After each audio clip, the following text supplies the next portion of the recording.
7, merong JP na pwedeng magligtas sa mga miyembro dito ng TL. Bumubuli si Carl, nakaflicker na rin si Yue. Pinapasok ni Mungkay, pero dito yung final slash. Mirror manipulation, napakaganda ng pwesto dito ni Yue. Tapos muna si Carlito. Pero nagrihan, 50-50 yata magiging laban. 4v4, pasok si Sanford. At si Edward ay hinahabol. Ito si Sanford. Nakakunin ng kill si Sandy, nakabawi din naman.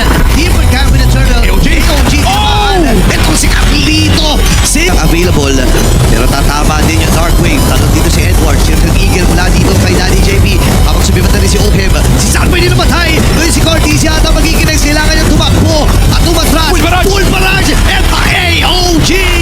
Light dito ay nakakuha ng kill. Nakatalang siya ngayon. Kailangan na matrasin ito si Sanji. Bibit-bitin. Ito si Edward. Professional scene in Season 16.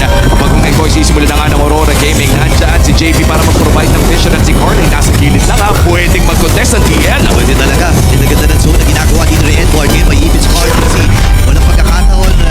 But for the side of Aurora Gaming, pwede na lang nilang i-brute force ang Lord na ito. Ano, ginagawa na nga nila kalahati. Itong si Light. Habang yung Lord na yun ay 8 na lang yung buhay. Sa lubong si Carl Easy. Naton siya doon. And Edward nagaman na pagkakataon. AOG ay nagamit din. Natama yung SOD. Yung Sanford nakakuha na si Demon Guy. Ako mo namatay kagad. Ito ang membro mula dito sa Aurora. Tapos naman ang tumumpa mula sa PLPH. Si Edward hinahabol. Itong si OM at namatay din. Mania! Para kay Aurora. Hindi man sumabay yung middle. Pero parang kaya kasi malayo pa yung miyembro mula sa Aurora Gaming. May pinata si Tommy dito. AOG nagamit. Sakto lang. Pero napatay pa rin siya doon. Ni Sanji. Ngayon si Samuel namatay. Kailangan na matras si OM. Si JB na maanap na nga rin. Sinisipat-sipat na lamang ito si Demon Kite. Pero totoong miyembro umahabol sa kanya. Kailangan niyang matrap. Sige.